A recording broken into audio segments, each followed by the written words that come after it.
afternoon, everybody. Welcome in on a Monday, Mason Blue Reviews. Good afternoon, Michigan football. Set to talk about Michigan football. I'm going to get right to it. And we've got, I told you this on Friday, that I was going to think about it over the weekend, the top three storylines for Michigan football in May. And I spent my entire weekend going over the different storylines. There's, you could probably come up with 25 storylines, hell, 100 storylines. I took it down to 3, and we will get to those coming up in this podcast. But we will start, as we are here 5 days a week at 1 o'clock, talking about the latest in what's going on in Michigan sports. And the Wolverines landed another recruit, and that is where we start. It is Channing Goodwin, a 6'1", 180-pound wide receiver out of Providence Day in Charlotte, North Carolina. His dad went to Michigan and played football for the Wolverines. Channing follows his dad's footsteps. He also is following in his quarterback's footsteps because his quarterback is Jaden Davis from Providence Day in Charlotte, North Carolina. So the two teammates, and it might not be the last. Hopefully it's not for Michigan and for Providence Day. They could use the other wide receiver that Jaden Davis and Goodwin's teammate ship out there. And then the one he's either the top or he's a top 5 player from next year, an offensive lineman. And there's another one or two guys you wouldn't mind seeing from Providence Day and having that pipeline. And it continues with this news as Goodwin accepts the challenge. It makes 16 commitments for Michigan right now. And if you are keeping track, I am, of Michigan's ranking in a team ranking for next year in the 24 season. As a couple weeks ago, they took over as the top spot, number one in recruiting. According to Rivals in 24, Michigan stays number 1 in recruiting as we sit here in the beginning of May. Good spot to be. And let's see how long they're able to hang on to it or stay into the top 5. But that's the idea if you're Michigan football right now, is getting it done on the field and off the field and the future and everything else. So that is some good news to get Goodwin. Mention his dad. A picture of Jonathan Goodwin with his son, Jonathan and Channing Goodwin, a legacy recruit. A little picture of his dad. He's an offensive lineman for the Maize and Blue. Went on with and had a nice pro career, talking about Jonathan, and also a good coaching career for Coach Goodwin. So there's always like who's next, and I'll tell you about that in 1 second. It's always nice. Shadyville, you're right. It's another legacy. And, where are we sitting here? You had Blake Frazier, Steve Frazier's son, not so long ago, said that, he was going to Michigan. So that is the legacy when it comes down to that. And then there was another one, Jacob Oden. Jacob Oden's dad was a Wolverine. So that's 3 by my count right now for this class for Michigan when it comes down to legacy recruits. Well, let's see. Antoine is checking in on a Monday. He says, can you play Cole Sullivan? Wait, you play my boy Cole Sullivan, but you played his running back tape. He doesn't even play that position too much in high school. Why didn't you play his linebacker film? Well, that's a good question, Antoine. He was playing linebacker. If you do look, that was his latest film from this season, and it was the very top one on there, and the latest film. And he is both. If you do, there is plenty of running back. You are right, but he is playing running back in that film.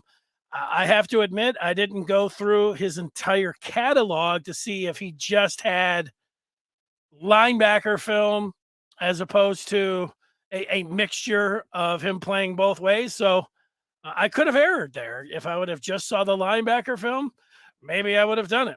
But as you know, with a discriminating eye, and something you have to do when you're watching, some prep tape is that you have to project and you have to look at the type of athlete that you're looking at and where he might play, even if he is playing running back. So it's not bad to be able to take a player who, heck, he could be a tight end, he could be a fullback, he could be an H back, he could play on the offensive side of the ball, and yet he might play defense and could play defensive end when he was playing middle linebacker there. But it's a fair enough question. If there was some film that had him specifically at linebacker, that could have been an option. I didn't look. I thought let's go with the latest film that he has up there, and it was long enough, and so that's the one that I took. So my apologies for that.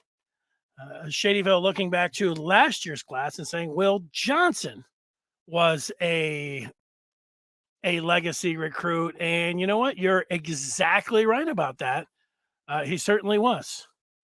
So good job, Shadyville. As far as who's next when it comes to Michigan, this is where you want to listen to what my advice that I give you 5 times a week, and that has to do with joining up with the Maize and Blue Review.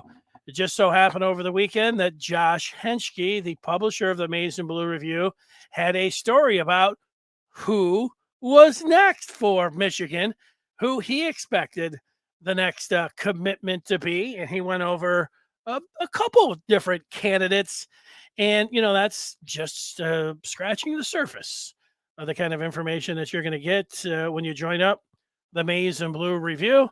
I'm looking forward to seeing you over there. I'm looking forward to somebody on there saying, "Hey, I watched the podcast, and now Dennis has been imploring me daily to talk Michigan all the time, all day and all night, and I've accepted the challenge. Here I am."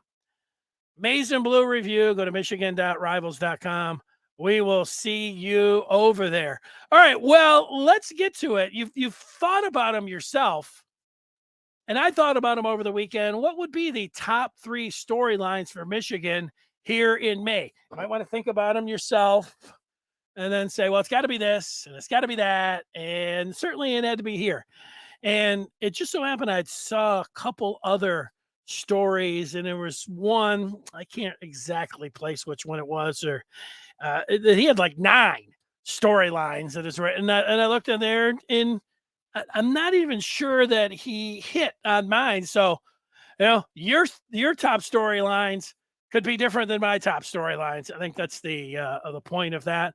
But without further ado, let's get into what I think the top 3 Michigan storylines are right now, today, May the 8th. It'll be interesting to see if it changes, how it changes over the spring, and as we get into the summer and as we get into fall camp, if these storylines will change. But here is number 1. There is a hint of what it's going to be when it comes down to number 1. Number 1 storyline for Michigan football as we sit here on May the 8th. It is about number 9. Second year as a starter, third year in the program. How much better can J.J. McCarthy be in year 2?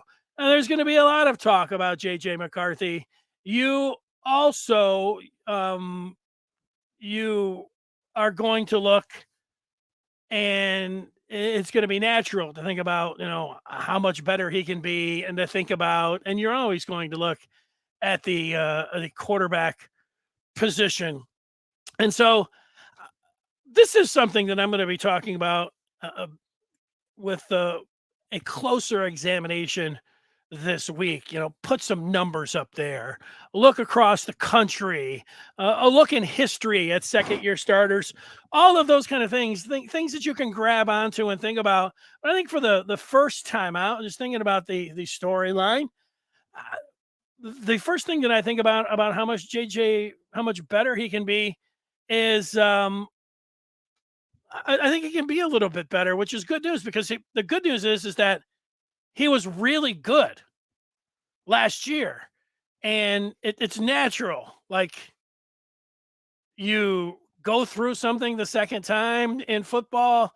You had an experience, especially at the quarterback position. Heck, he could be a lot better, and that's scary for opponents because McCarthy was exceptional for the majority of the season. And it's why it's good before you start really looking at numbers and looking across the country and thinking about, well, I'd like to see him do this and see him do that. But sometimes you just focus on the numbers and it can throw you off. There was a story over the weekend where the writer had talked about post overreactions from spring, and he had talked about JJ McCarthy, and he had called JJ McCarthy.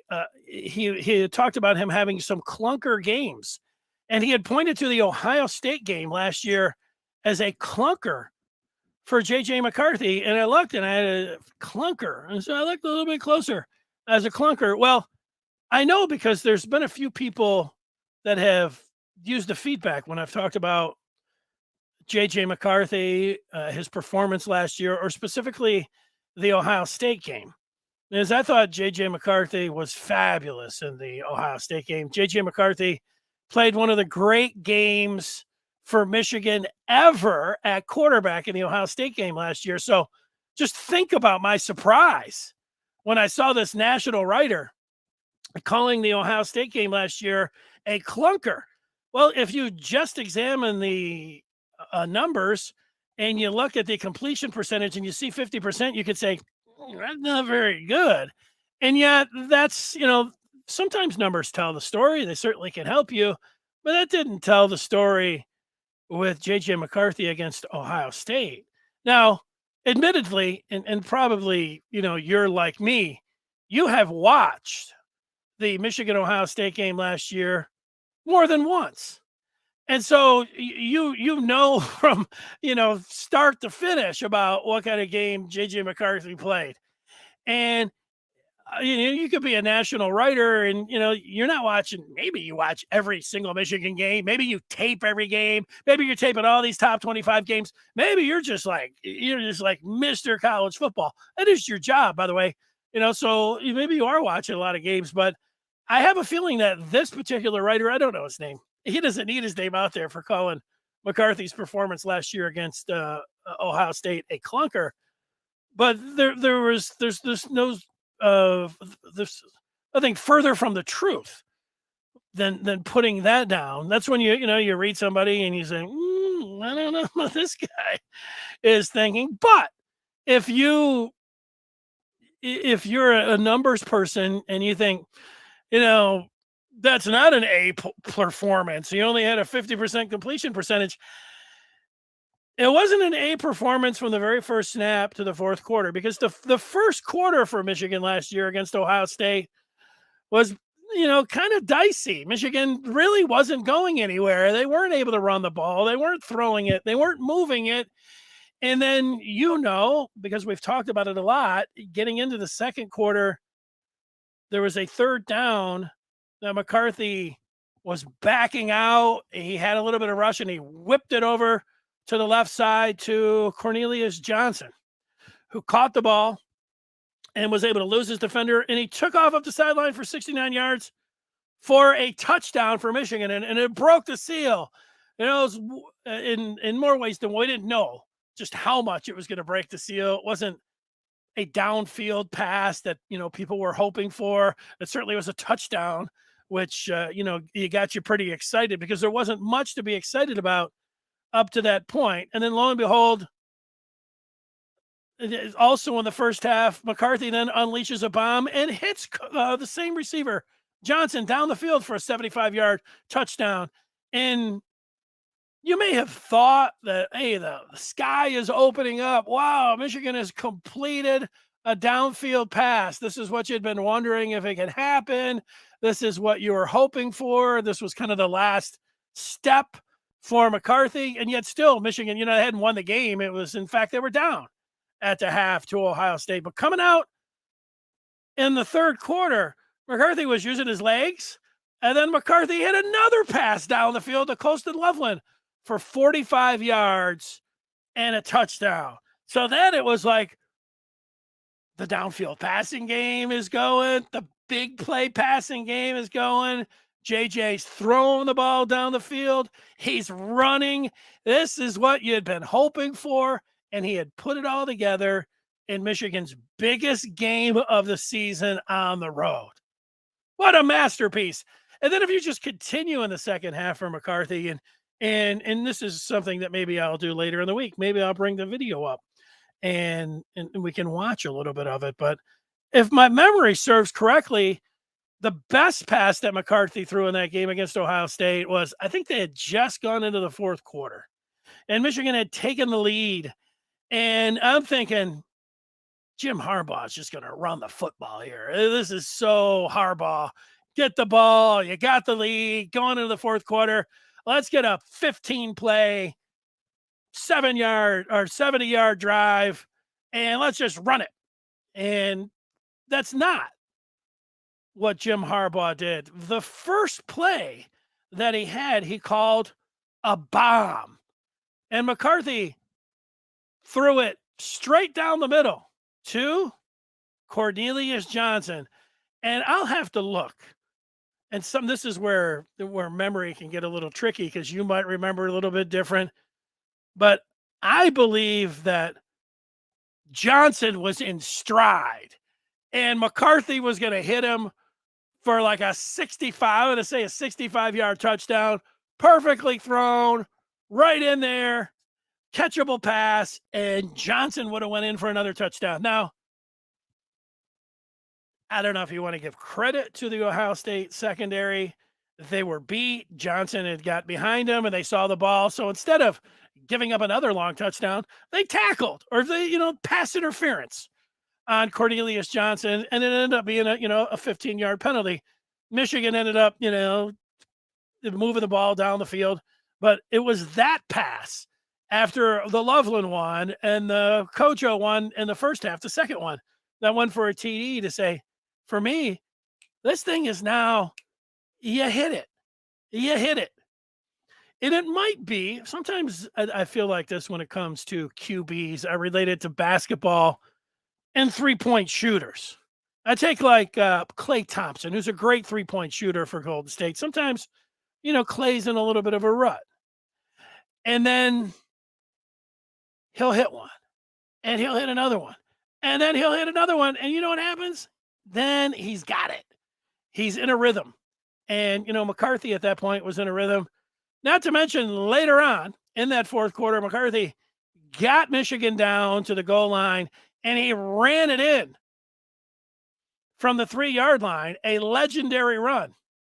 So if McCarthy could play, I'll take a clunker and I'll take J.J. McCarthy playing like he did at Ohio State last year, next year, and Michigan will win the national championship. They'll have a really good chance to win the national championship if J.J. McCarthy plays like he did against Ohio State last year. That's even with 50% completion percentage, which I don't think is going to happen. I think he'll be a lot higher than that. Now, it might make you feel better if, he was, peppering a couple short passes to get that completion percentage up and get it up to 64%. Then you can say, wow, this guy's great. But he played one of the great games that Michigan ever has seen, that Michigan fans have.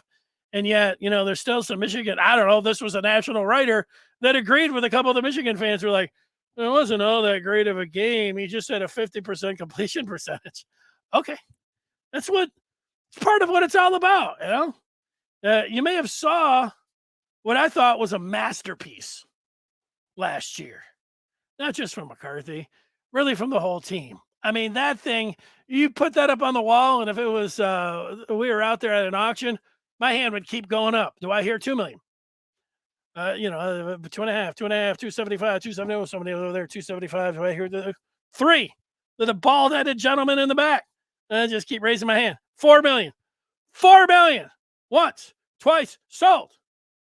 And I'd put that right up in the living room. I'd say that the 2022 Michigan Ohio State game is a Picasso. That was Jim Harbaugh's masterpiece with J.J. McCarthy, with the one-arm bandit, with the offensive line, with how the defense played in that game. Mike Sandersdale, the rest of them, with Honingford, with his decleater. We could sit here and go on and on. But if McCarthy marries up his passing game with his legs like he did against Ohio State next year, and he hits the ground running and throwing like he did in the Ohio State game and afterwards, that's going to be great news for Michigan. And this is, I'm going to have to consider it because I'm going to say this and I'm not sure that it's true, but I'm going to get the feedback from you. Now that it's over, JJ McCarthy threw the 2 pick sixes against TCU. Now that that's happened, will it be a positive thing for McCarthy for this season? That's the question to you.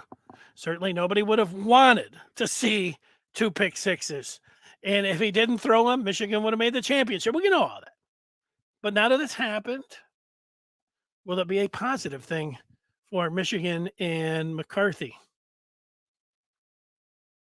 That'd be a good question for Jim Harbaugh, Sharon Moore, Kirk Campbell, JJ McCarthy himself, to see how he would answer it, how they would answer it. How do I think Jim Harbaugh would answer that? I think he would say, that's a good question. You don't want to go through difficult times out on the field, but when you do, it's a great learning experience because you have gone through it when the stakes were at the very highest. So you have been able to learn what not to do and, being out there on that field as a starter and then throwing not one, but two, that is going to be able to help him and take the next step as a quarterback, when to throw, when not to, when to get it downfield, when to take those shots. I think, how he responds to that. You don't automatically say that, yeah, sure, that's going to be a learning experience if he does learn from it. And what can you learn from that? Maybe not to stare down the receivers, maybe to, go through a progression, maybe to feel a little bit more solid with your base or your feet, however they were sitting, or whatever it could have been that way, if there was something to that. Those would be the things. And then, you think about it, and then, maybe next year in the very critical time when McCarthy, who loves that arm and like quarterbacks do, they'll see the slightest thing and they're like, I can make that throw. Maybe McCarthy will sit there and say, this time I'm setting my feet a little bit more and now I feel it. And then he'll throw it in there. Touchdown. Michigan ends up winning the game. That'd be the best case. So my answer to could it be a good thing? Maybe. And, knowing McCarthy and the way that even during the season, even in game, I take Maryland as an example. The first half against Maryland, he looked shaky. And then he came back in the second half and looked really good. Looked like he had settled down. Looked like the speed of the game. And he adjusted to it. So, and that was really something all year long that you saw from McCarthy, is that he looked like he was getting better as he went along. So let's take the feedback. That's number one. How much better can McCarthy be in year 2? That's the question. And let's just see where the people are at. Victor going back and talking about Friday's film with Cole Sullivan. And Jason is talking about Ohio State fans are salty. Okay.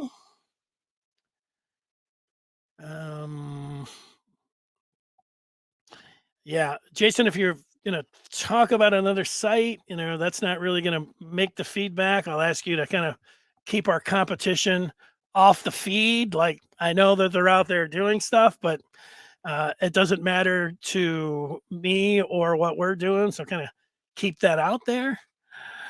Okay. A lot more about recruiting and Ohio State. Let me get it down to JJ. Shadyville thinks JJ turns the corner this year. I'm just worried he won't get the reps he needs, though. Well, I don't know what kind of corner. You mean a corner to be like the number one pick in the draft? I mean, that to be a bona fide first round pick. I mean, is that the kind of corner that you're looking for? Because right now he's really good. And so you taking the corner to be elite, you might want to, that's another good question. Is JJ McCarthy elite? Answer it.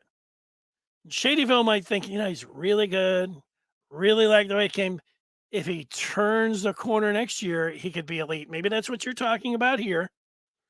This part about you're worried about he won't get the reps. So he's not throwing enough. You would like him to, instead of throwing it 15 to 20 times, you'd like to see him throw it like 25 or more, because those are the kind of reps that you're talking about. You know what I would like to see, Shadyville? I would like to see him connect more from the outset on some of those downfield passes, and that yardage is going to go way up, and so are the touchdowns, and so is really Michigan's ability to be more explosive, because that was an issue up until the Ohio State game, being able to get the ball down the field. So I get what you're saying. I just I'm not 100% sure where you're at.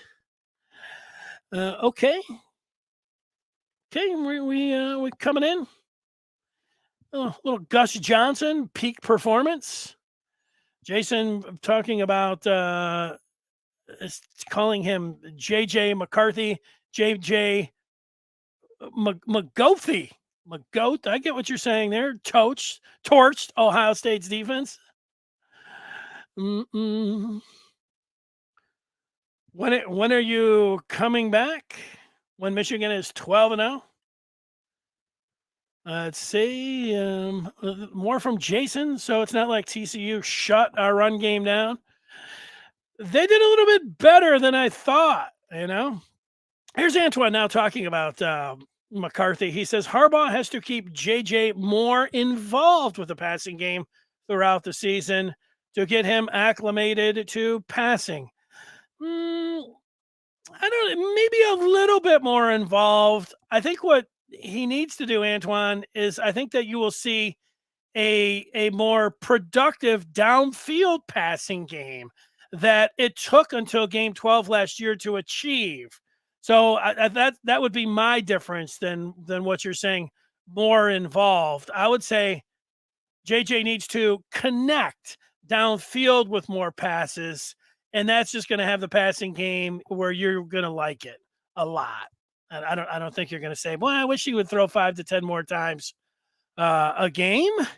Wesley weighing in says, "You're crazy if you think Michigan is going to run the ball to a national championship. Michigan's offense is not built to win a natty. Michigan thinks it's Georgia now that it beat Ohio State." Well, Wesley, I think you might want to call me a little crazy. I think, Michigan's out there knocking on the door. They're knocking on the door. And I'm not thinking like that Ohio State this year or Georgia this year. I don't look at those teams like, oh my God, Michigan's going to get killed if they play them in the national championship game. I look at Michigan like they better worry about what Michigan is doing. And then I do think, though, it is not just like, I get what you're saying, because there's a lot of people that agree with you. It's like Michigan can't throw the football. They just want to run it every down. No, I think Michigan wants to be more explosive with their passing game. And I think you will see that. That's going to be a difference where a lot of the Michigan can't throw the football. I think that you're going to be, pleasantly surprised with Michigan's ability with McCarthy throwing the ball like he did at the tail end of last season, where he really wasn't able to make those throws and connect for the majority of the season. And I think you'll feel a little bit different about it, Wesley. Blaine wants, if that was a clunker, OSU won't want to see a good game. Correct. Blaine, great response. Jason indicating that Michigan played its worst game of the year against TCU and still put up 45. I agree with that. I I agree. Jason taking the points out and saying that the defense gave up 37 because JJ gave away 14. Yeah, can't argue with that. Richard from the South saying that when we dropped the stupid "the" at the beginning of Ohio State. All right, there we go. Let's see. It's good to have everybody in here talking some football. Let's see. We get some fresh ones in here. P Maximus is interested to see how JJ does with the OC duty strictly in Sharon's hand, who loves the run game and the tight end play action. That is interesting, P Maxis. Very interesting on how it'll be with just Sharon making the calls. Good question about what the Moore offense will look like. Do we have a Buckeye fan in here? Oh, yeah, here he is. No, I'm just kidding. Mark says CJ Stroud was very weak in his first few games, then never really played horribly. More indicative of a big game fail than a rookie folly, a lot to prove. So iffy. Yeah, I didn't see anybody. You're just bringing up CJ Stroud. I'm not sure why you're bringing him up. I love how the haters say Michigan is built to beat OSU. They're not built to win a natty. You don't even know if it's haters, Jason. I think you look to the last 2 years, and when Michigan ran up against Georgia 2 years ago, it was going to take more than running the foot. Georgia had the best run defense in the country. You know, the Georgia Philadelphia Eagles, were a professional team on that side of the ball. I don't know if Michigan even had the passing game where they wanted, if they were throwing it all year and running it and were able to play Georgia 2 years ago, if they would have been able to beat them. Do I think Michigan, if they would have beat TCU by not committing the turnovers like they did against the Horned Frogs, and they played Georgia this year, do I think they would have beat Georgia? No, I don't. I think they could have, just like TCU beat an underdog. Michigan was going to be about the same point differential as an underdog against Georgia as TCU was against Michigan. And look at TCU. They won. So Michigan had a chance. But let's be honest. I think, Georgia would have beat Michigan in the national championship game. So I think people, and Georgia, again, great run defense. And so I think there's a point to saying if Michigan gets to the national championship game, they're not going to be able to rely as much on the run. And if you look against Ohio State this year, there's a point in the second half. Somebody mentioned Gus Johnson. Where Gus Johnson, they put up a graphic. This is the first time all year that Michigan has thrown the ball more than they have run it. That was against Ohio State.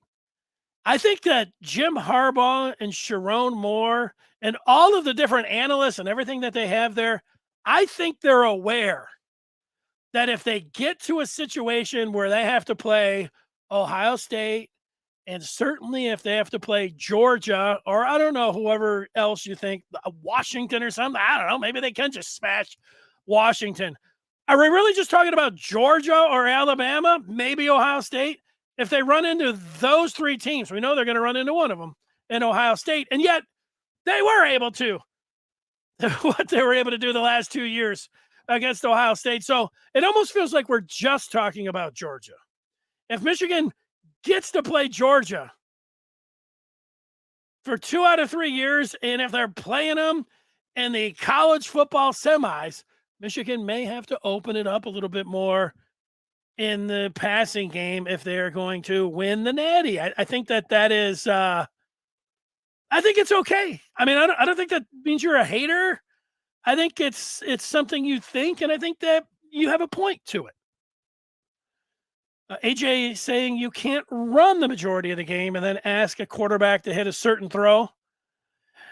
Well, I mean, but so you're thinking that Michigan's in that spot that McCarthy doesn't throw enough? You wouldn't have him hand the ball off as much because when you do ask him to throw, he's going to be a little rusty because he's not going to be able to bring it because he hasn't been throwing again? I don't know. I'll have to ask somebody on that, Antoine. I don't I like if he was handing it off 90% of the game, he's handing it off 65% of the game. You're acting like he's handing it off 90% of the game. I do get it. Like most of the other teams, they're throwing it 65% of the game. Michigan's running it. That's a huge difference when you're watching. You're like, whoa, Michigan's really running a lot. All the other teams are throwing it. So it can throw you off a little bit when you're watching it. I get it. Okay, so that's number one. Number two storyline in May is Michigan being a national title contender. If it's legit or not, you feel like that's legit, Michigan being a national title contender? We've been down this road a few times since last year, and that is a top storyline. It's not as much as beating Ohio State, great. Much as winning the Big Ten, great. Much as going to the college, great. But now Michigan, that they've done this twice, and the team that they have coming back, it's legit to talk about them winning it all. And so being a national title contender, when you hear anybody talking about college football and talking about 4 teams to get in there, it is absolutely right in line to talk about Michigan being there and being able to, and then being able to win it all. It's legit. Now, I know there's Michigan fans that'll look at the history and say, Michigan, I can remember back in the late 80s and 90s when they were number one, they didn't handle it very well. I can remember 2007, a number of different years where Michigan was ranked really high and you thought had national championship aspirations, and it didn't work. They lost to Notre Dame. They lost to Miami. They lost to Florida State. I mean, you go through it. They lost to Appy State. They lost to Oregon. I mean, you go through it. That doesn't mean like you should say, I like to be an underdog. I wish we were ranked 14th. I mean, okay, it's not happening. Michigan's going to be a top 5 team. And so they're going to have lofty preseason expectations, and there's nothing you can do about it. And that's just where it's going to be. And they're going to be thought of as one of the top teams all year long. So they're going to have to handle that heading in. Having said that, there was a story this weekend that I wanted to put up on the screen. And it's from CBS Sports and Dennis Dodd. Dennis Dodd went through all of the rosters, and Dodd came up with his post preseason top 25 after he have seen it shake out a little bit. This is what he's calling it, the post spring top 25. And up at the top, he's got the dogs. He says now that the dogs are done in the NFL, I'm paraphrasing some of this, as many as 16 players with starting experience return. The schedule is soft. We'll get more on that coming up. Kirby Smart has a dynasty going as well as the nation's largest recruiting budget and 24 years on his former boss. Saban's now going to be, he's 71, according to that. Georgia might actually get an upgrade at quarterback, where Carson Beck is projected to take over for Stetson Bennett IV. Georgia, post-spring number 1, according to Dodd. Number 2, postseason, spring, preseason, top 25, Michigan. Here's what Dodd says about the Wolverines. It's looking like a 3rd straight CFP appearance for Jim Harbaugh. Just as significant would be a 3rd straight win over Ohio State. For now, Harbaugh has built a powerhouse headed into his 9th season. Running back Blake Corum returns from injury for what could be a Heisman Trophy run. J.J. McCarthy should become a difference maker this season at quarterback. The offensive line has been the nation's best 2 years running. Joe Moore Award. Look forward to more bully ball from Harbs. Ohio State, you might want to check your rearview mirror. Way too early ranking, number 2. When I think about my thought here on the post spring ranking, certainly you can understand, Georgia after winning it twice. So there's Michigan. I think we all, know what Michigan has, but just look at the competition here and what Michigan has to do. Odd says the third best team in the country, as he looks at it right now, is Ohio State. Dodd thinks the fourth best team in college football right now after spring is Penn State. The two teams that are in the Big Ten East with Michigan, 2, 3, and 4. Is it possible that 3 of the 4 best teams in college football all play in the Big Ten East? Well, this is what Dodd thinks. And, who are we to say that he's completely nuts? I don't think completely nuts.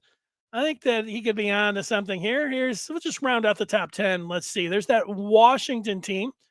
I'm a big fan of Michael Penix Jr. I remember seeing him for the first time at Indiana. I thought, that's an NFL arm. Bama, well, when Alabama is 6, woo, they're never going to be too far off. FSU, look at Florida State right there. Florida State. LSU, I'm a fan of Jaden Daniels, their quarterback. I could see that. Notre Dame. So Ohio State's going to Notre Dame in the preseason. How about that? So maybe another top 10 or a top 10 matchup, and there's Clemson. That's what Dennis Dodd's thinking of the preseason of the top 25. So, what about that Georgia schedule that he mentioned was so easy? Let's take a look at it here. Oops, that's not it. UT Martin, Ball State, UAB. That's the non-conference. So remember, when we see the predictable Michigan's playing a super soft non-conference schedule again, which is true. They are. I mean, it's a super easy non-conference schedule, and national guys will complain about it. And yet Georgia, because they have 4 games, they'll play, but 3 of their games, UT Martin, Ball State, and UAB. That's as soft as East Carolina, UNLV, and BG. You just remember that. That's the whole SEC and Big Ten thing. Sure, you can call Michigan's schedule soft. Call Georgia's soft too. And Michigan can play the old SEC card. Here's the old SEC card. It's a little dish rag. Actually, it's a eyeglass cleaner. But I'll play the eyeglass cleaner card. This is what the SEC used to play. The SEC so tough. The SEC West is so tough that who cares who Alabama's playing? Well, the Big Ten East has Ohio State and Penn State and Michigan in it now. Those 3 teams are 3 of the, according to Dodd, top 4. I don't know, top 5, top 10, certainly top 10. We all agree on that. So it's going to be the team that comes out of the Big Ten East is going to be as battle tested as anyone, at least heading in, at least to what we're sitting around thinking about in May. All right. Let's get back to the feedback and see where the people are at as we're talking about some of the team. The punters he says, my first impression is that the national perception of Michigan is that they are Diet Georgia. Therefore, they won't beat a team better at the same style. Yeah, well, the punters, I agree with that. I think, well, what does Georgia try to do? They try to play a tough, physical, punishing defense, and they also want to run the football down your throat with a physical style of a ground game mixed in with a passing game. That sounds like Michigan. That sounds like Michigan. Michigan is called Georgia Light because that's what they are. That's just not an impression of it's not a national perception. I think that is a spot on for the last 2 years. That's what Michigan has been. So saying that that's what they are, to me, it's a compliment. Georgia is a two-time champ with eyeing three in a row, and to say like, Michigan is in the Georgia mold, just a step below. And if you look at the recruiting rankings and you look at those 5 stars, we all do it. Michigan doesn't have that super top end talent that Georgia has. That's where the light comes in. So I don't take that. That can sound a little bit like a slight or people don't know what they're talking about. I think that perception is spot on. Now, who knows exactly what Georgia's going to look like? They recruit great, and they've got some experience coming back, and they could be right back in there. And there's no reason to think that they shouldn't be right there in the mix. So they could be tough. Again, thing we don't know, even though these quarterbacks that are 5 stars and everything else, there's been many a 5-star that gets in there. And this is the thing about Ohio State. Like, they just think automatically, like, woo, this guy's going to be great. Oh, we don't know that. We're not 100% sure that that's going to happen. We have to see it out there. When you don't have a returning starter, it doesn't mean that you can't have a guy that's great. A lot of times it does happen, but it's not a sure thing either. We know that. That's what's going on. That's where we're at. Let's see. We have some more feedback. Here's Eddie. Our run game is setting up the passing game. The coach says he's been watching JJ for a while, and some quarterbacks need more reps to get them going. Yeah, I don't know. Like Antoine, when I watched the beginning of the game, almost any college football, almost any game I'm watching, I'm sitting back. I'll be watching a game, and the offensive coordinator will throw the ball like a wide receiver screen. And almost every time the announcer says, well, that's the idea. You want to get him a nice, short, easy one to get him going and get him in the rhythm. Well, is he now in the rhythm or not? I mean, like, okay, he was over there. I get that. Reminds me a little bit again of basketball. Like if a guy is struggling, sometimes he drives the lane to get it going, gets that layup. That layup then can help him just getting the ball going through the basket, just completing a pass. As short as it could be or as easy as a pass it could be. And, just get him that rhythm. Get him to feel it. And what's going on. Right?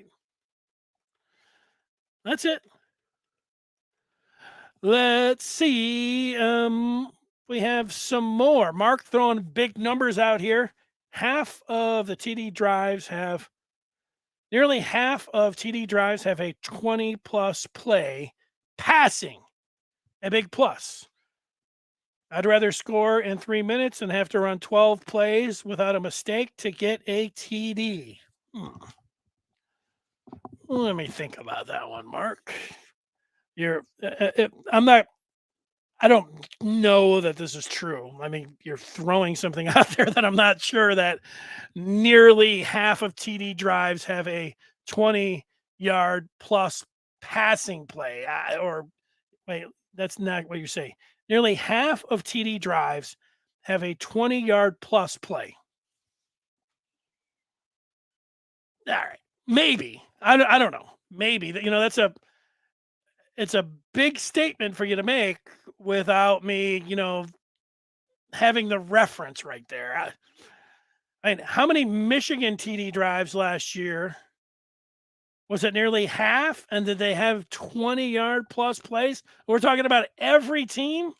That's quite a metric. And then, so you're saying passing a big plus. I guess it can be, right? Because you're throwing it down the field. So then you're saying you would rather score in 3 minutes than having to run 12 plays without a mistake to get a TD. Yeah, this last part I don't agree with. I mean, quick strike and defense or quick strike offense is fine. You're talking about 3 minutes being able to push the ball. That's good. But running 12 plays to get a TD is fine. You know what you do, Mark? If you run 12 plays and you get a TD and you're mostly running it, you're wearing down the opposing defense. Ask anybody who's played football, but then specifically ask offensive linemen what a 12-play drive will do to their opponent if they're running the ball the majority of time. They are manhandling them. They are hitting him with body blows. I don't know if you're familiar with the sweet science or not, Mark, where you're giving them body blows. That's what running the football can do for you. You know what else it does, Mark? It keeps your defense fresh as a daisy over on the sideline. You know what else it does, Mark? You get into the fourth quarter and you have to protect a 10-point lead and you can run the ball for 12 plays. There is nothing that is a better asset for you in football than being able to drain the clock in the fourth quarter with a long drive. So a lot of the things that you're saying here, I think there's a lot of holes that you could poke through with it when you're talking about scoring and how you want to score and what's going on with all of that and everything else. So there you go. Let's get back to the third one. And if you're just joining us, welcome in. Now we're taking your comments. We're talking some Michigan football. We're getting to three of the biggest storylines here on May the 8th. Number one was, how much better can J.J. McCarthy be in year two? Number two is Michigan being a national title contender. They are, as we sit here, a bona fide national title contender. There's really no argument against that. They are in the mix. They're going to be preseason top 5. CBS, we just went through, had them as the number 2 team. So, heck, they could be as high as number 2. Bring it on. If you don't like the expectations in the offseason and people talking really nice about Michigan, this might not be the offseason for you. Now, that sounds really weird. You like it when people aren't talking about Michigan, and you don't like, because then you get a little riled up, like, how come they're not mentioning Michigan? This will have them focused up. Hey, they're going to have to deal with everybody patting them on the back and telling them they're great and telling them how much they love them. That's part of what they're going to have to deal with. It is a shift. I'll give you that. It hasn't been like this for a long time. Has it ever been like this with no. In recent memory, when's the last time that Michigan, do we have to go back to 2007? Because I think they were preseason top 5 that year. When is the last time that Michigan has had these kind of expectations? I'm going to say 2007, and let's go ahead and see what they were. They were ranked number 5 back in 2007. So I think they're going to be ranked top 3. When's the last time Michigan was ranked as a preseason top 3? No, they were ranked top 4 in 2005. They lost to Notre Dame. They were ranked top 4 in 2003.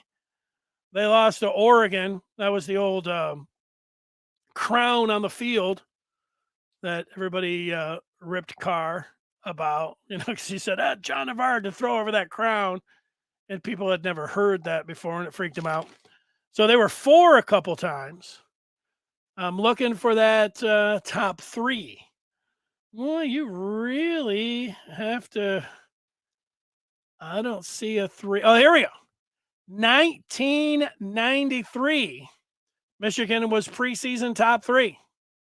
So it's been a while. They lost to Notre Dame in game 2. They were ranked number 2, which is where CBS has them and Dennis Dodd, back in 1991. They lost to Florida State, then won all their games after that until Washington in the Rose Bowl. Let's see. The last time Michigan, they're not going to be number 1, but the last time they were preseason number 1 was 89. And yes, they lost to Notre Dame. So they're not playing Notre Dame, but they are in the mix as a national title contender.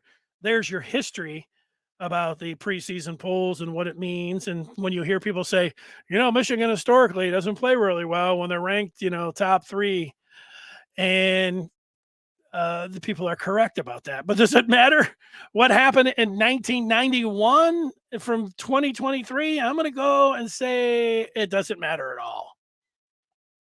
No matter, unless you're just somebody that, is a Michigan fan that likes to worry about things that happened 30, 40 years ago. I mean, it doesn't matter. And the third thing that I think that is the top storyline in May is just how high can Michigan finish in recruiting in 24. You see the Smith brothers. Michigan has Jared Smith. They're hoping to get Jacob Smith, his brother, on the defensive line. That could happen. My answer to how high Michigan can finish? Do I think that they can finish number 1? Sure, but I wouldn't bet that. I wouldn't say that. But do I think it's reasonable that they could be top 5? I do. And I think that's, for me, would be the goal. You might want to say number 1 would be goal. Okay. Number 1's the goal. I'll say number 5, top 5. And what it would mean is that what Michigan is doing with their name, image, and likeness is getting through to top recruits. It's they were looking at, no, I might not get the 60, 70, 100,000, I don't know, million up front, but eventually I am going to get paid by U of M. Look at it, and they believe in it, and they know that they have to stay around for 3 years, and so they're like, let's do it. And so, to me, I would take, this would be maybe a question that we could also put out there in the future. If you could take a top 5, number 5, not top 5, would you take the 5th ranked recruiting class? And we fast forward to February 1st, 2024.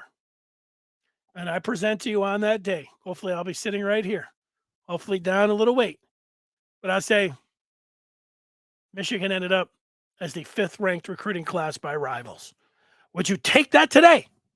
Because they're number 1. I would take that. Would you take that? I think that would be great news for Michigan. And it's just like the transfer portal. Last year at this time, wasn't feeling very good about that. Now I feel pretty good about it. Now, with the whole NIL and how that was going to work, if Michigan is able to secure a number 5 recruiting class in 24, that means their sales job of name, image, and likeness has worked. It's a success by proof of being able to get a top 5 class. Congratulations for everybody that was able to put that together. That would be impressive. What I have found out about the transfer portal, I'll say it to everybody. If you're doing well in whatever sport that you're in, the transfer portal is really nice. It works really well for you. If you are not doing well, the transfer portal does not work well for you. It is not your friend. Doing well, if the program is healthy, transfer portal's nice. Program's got some questions, and look, transfer portal is not nice. Win, program health, transfer portal good. Other way, transfer portal bad. That's the way that I see it. So that's what I see today.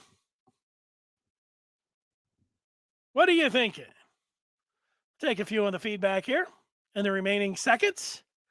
Andre's asking if you can imagine if OSU drops to a game against Notre Dame, Penn State, and Michigan, the sky would fall. You will. Couldn't happen to a nicer fan base. I'll just take the one. But sure. Antoine loves that cupcake schedule. And people do point at Michigan. You're right. But you know what, Antoine? We don't have to worry about that anymore because after this year, Michigan's playing Texas. And no matter what you think about Texas, yeah, they're always overrated. They're a lot like Notre Dame. And the way people used to talk about Michigan, they're top 10, top Michigan, Texas next year. That's a hell of a non-conference game. So you don't have to worry about what people are saying about Michigan's non-conference. This is true. Georgia's schedule is softer. It is soft. I mean, we're talking about we got Charmin over here, and then I don't know what the other brand is, but we're squeezing this one. Don't squeeze Michigan's schedule, but, squeeze this one. They're both really soft, but that's fine. Let's do it.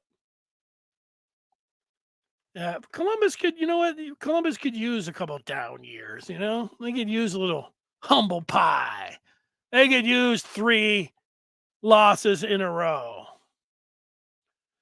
I'll give, here I am. I'm going to say something nice about Ohio State and their fans. Richard, when you play a tough team in the non-conference, like Ohio State is, you do have some bragging rights in the offseason. Ohio State, if they want to say, we're playing a tough team, we have to go on the road. All of that is true. If Ohio State wanted to say, like in Michigan's weak, they can do that. It's factual. So not everything that the Buckeyes, they're a bunch of drunk louts that are a bunch of ne'er-do-wells. All of that is true. But they are playing on the road against Notre Dame, so they do have that going for them. So they have that.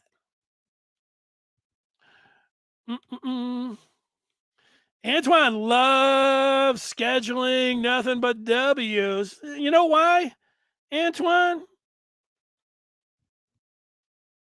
Because we're not scared. We're not scared of Texas or Oklahoma. And you know what we like, Antoine? We like big games. We like waking up on a September Saturday and Michigan's playing an intersectional game that everybody in the world's going to be watching, and you don't know if the whole season's going to be over before it gets to be 4:00. That anticipation, it can't be matched. That's why people like playing. That's why Michigan, and there's a lot of Michigan fans. And then, Antoine, you sound like, and there's nothing wrong with this, I haven't been to a game in a couple of years. You sound like somebody that don't go to Michigan games. Because the one thing I can tell you about people that go to Michigan games, nobody talks like you do. You know what they talk about? Well, I wish we were playing somebody that was appealing on the non-conference slate. That's what they all say. But there are plenty of people. And in fact, I think there are more people that are like, let's just schedule a bunch of easy ones that we can just roll by 50 points. Fine. But there's the other side too. And I don't mind you having a super easy thought. But you know what? After this year, it's all moot. You know why, Antoine? You know why. Because they're going to 12 teams. So it doesn't matter. We're talking about playing for buys and playing for seeding in a lot of these. So what I hope happens, I've said this before, I hope there are other teams, and I hope Michigan schedules a tough opponent or two in their non-conference slate. Because it's fun. It's exciting. It's what the fans want to see. The majority of the fans aren't just sitting around saying, well, I hope we schedule a couple easy dubs. A couple scrimmages. Antoine just wants to schedule a couple scrimmages. Let's just give Michigan the automatic dub, and we'll just schedule scrimmages. Jason says when the SEC plays this many conference games as the Big Ten, we can compare. That's the over the top trump card, and there you go, JP. It's a one to remember, and you're right about it. So you guys are right. Antoine, you are correct, and so is Jason. It's the one part of an argument about college football that I don't like. Yeah, we're real weak and we're soft, but so's Georgia. We're just doing what they do. Not Ohio State. You get a little something. You get a little off-season shine. It's true. Ohio State deserves. It's weird to say, but Ohio State deserves off-season shine. They are going to play Notre Dame. Notre Dame looks like they could be a halfway decent team. That is going to be. They should be the talk of the offseason when it comes to the upcoming season and anticipated games. When you're listening to somebody talk about college football nationally and they say, hey, what game are you looking forward to watching Michigan play? I think they're going to be like, Ohio State? I don't know. Penn State? When do they play them? Oh, they play them in November? But Michigan, September and October, what games are you looking forward to? If you ask somebody nationally, what games are you looking forward to watching Michigan play in September? None. October? None. So you get that for what it's worth. It's always the argument back and forth. But we schedule like we'll schedule soft teams because other teams do it. It's not that doesn't make you feel great, but it's true. And whatever makes you feel good, and however you're able to sleep at night, that's usually what I think of it. So let's see. Let's see. Richard going through some of this Texas stuff. Antoine talking a little Texas. Eddie would take a number 3 class, but not a number 5 class right now. Jason would take number 5.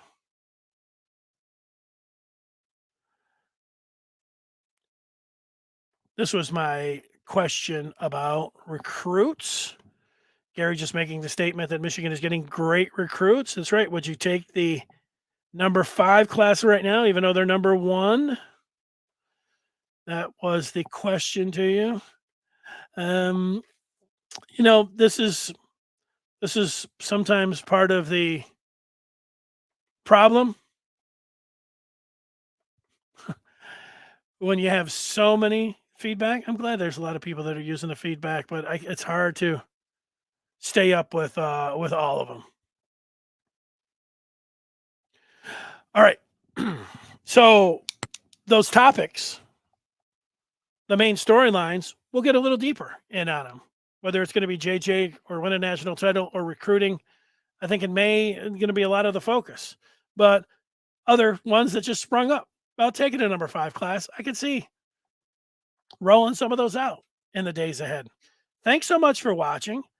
If you're listening to the podcast, love reviews and comments on the podcast. It moves our podcast up. So when people type in Michigan football, the more comments and reviews you get, the higher up the poll it goes. Hitting the like button really helps as well. And then if you're out there and you love Michigan, I ask you to consider in the spring and summer, you want more Michigan? Get involved with the Maize and Blue Review. You will not be disappointed. It is the place to be for fantastic Michigan talk, and you don't have to worry about the madness. It's the more of straightforward kind of talk. All right, I'll talk with you tomorrow at 1:00. Thanks so much for participating and watching, and everybody have a great day. Perfect weather outside.